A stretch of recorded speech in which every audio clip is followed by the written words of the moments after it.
pharmaceutical industry have their little glossy magazines where they talk about how wonderful their new pharmaceutical products are. And those companies that are in the business of selling drugs for asthma, new inhalers, or new injections or oral medications, what they very often like to do is they'll put up a picture of what asthma medication used to look like in the 19th century. And you may have seen these images. It's a picture of this contraption in glass and leather and brass and wood, and people used to sort of sit there with a mask on and breathe steam or something like that. And the whole message there, the implicit message is, look how primitive we used to be, look how ineffective medical treatments to be, look how good we are now. You need to know your history. If you look through the medical textbooks that were published towards the end of the 1880s and 1890s, the end of the 19th century, what the medical textbooks tell us is, first of all, hardly anybody had asthma. Very rare condition. It did occur at a high frequency in some occupations. So in the pottery industry, we were exposed to large amounts of dust and silicates, there was more asthma. And amongst those woodworkers who worked with certain types of wood, such as red cedar, which is known to be highly allergenic, yeah, there you did see more people presenting with asthma. What do the medical records say? The medical records tell us that when these people became a little bit wheezy when they were working on the shop floor, they would be taken into the nurse's office. The nurse would sit them down, give them steam to breathe, along with a little eucalyptus or camphor, and in 5 minutes, they were so healthy they went straight back to work. Back in the day, asthma was not only far less common than it is now, but it was a different disease. It was far less serious. Nobody died from it. It responded perfectly well to those inhalations of steam, and there were no adverse effects because the treatments were so minimal. Have we really made such progress? I don't think we have. The drugs we use today may be more sophisticated in some ways. They're a heck of a lot more expensive. They're much more dangerous. But they haven't prevented this huge increase in frequency of asthma and this huge increase in its severity. We now very often see people with status asthmaticus dying of asthma. That never happened 100 years ago. And I can paint similar pictures for almost all of these conditions. We have more potent drugs, more dangerous drugs. We're treating conditions which in many cases are more severe than they were. I won't get into, I might pick out one or two more as we go through this, but yeah, this is another one that's probably worth talking about, cancers. There's been a huge increase in cancers, but also specifically in cancer in young people. And in cancer terms, that generally means cancers are occurring in people below the age of 45, some people below the cutoff age of 50. But all of these cancers, and these are almost all the important ones, are all increasing in young patients. Colorectal cancer is one that's been getting a lot of publicity, but it's all of them. It's all of them. Again, more evidence that something very substantially wrong is happening to us as a population, that we are, as I will try and explain to you, being poisoned. Now, the other thing that's important about this list is you will notice that it's in alphabetical order, and you will notice it only goes down to E. So, you must have gathered by now that there must be a few more conditions which also show this pattern of increase in frequency and decrease in latency. And yeah, there's a couple more pages to come. I wonder if there's time to pick any one of these out. Intermittent explosive disorder. That's an interesting one. Intermittent explosive disorder. These are people who present with acute and overpowering attacks of rage. Not just road rage, but plain rage, cue rage. My favorite example is a woman who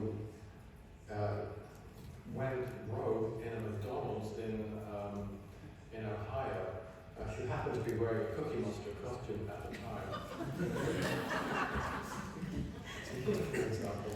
If you're eating this kind of terrible diet that causes neuroinflammatory stress, which results, amongst other things, in reduced impulse control.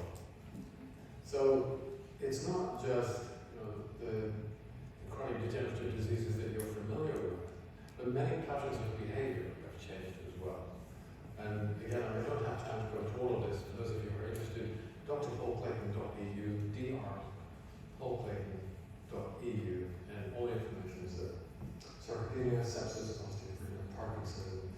Yeah, I could go on. There's a lot here to get your teeth into, but we don't have time, and most of you, I think, are not medical students. Here's a few more. And another one I'd like to talk about is trauma-induced brain damage. Now, I've been living in the United States, and they're quite keen on blood sports. One of them in particular is American football. And the thing about American football is that the players wear a lot of body armor and helmets, and to protect their brains. Although I think if you're going to go into that sport, you probably don't have much of a brain to start with. But the point is that almost all professional football players develop trauma-induced brain damage. Sometimes it's very severe. In fact, in many cases, it is very severe. And you have to ask, well, why is that when they're so protected? They're so padded and shielded. How are their brains getting damaged in this way? But it turns out that external padding doesn't protect you. And I have a perspective on this that isn't shared by most Americans. I regard American football as a game for girls. I used to play rugby. I loved that game. And I played it for years and years, and I don't remember back in the day rugby players developing brain damage. Except that now they are starting to develop brain damage. There's been a couple of legal actions against the rugby union by players who said that they developed brain damage after playing rugby. I thought, why is this happening now? It never used to happen. Is that just because we were unaware? Have we become more vulnerable? A really important clue as to what might be happening was generated by a team of researchers at the University of Cardiff 2 years ago. And they were following the life and hard times of a professional rugby club operating out of Cardiff. And they followed them for a year. They measured their cognitive function at the beginning of the season and then again at the end of the season.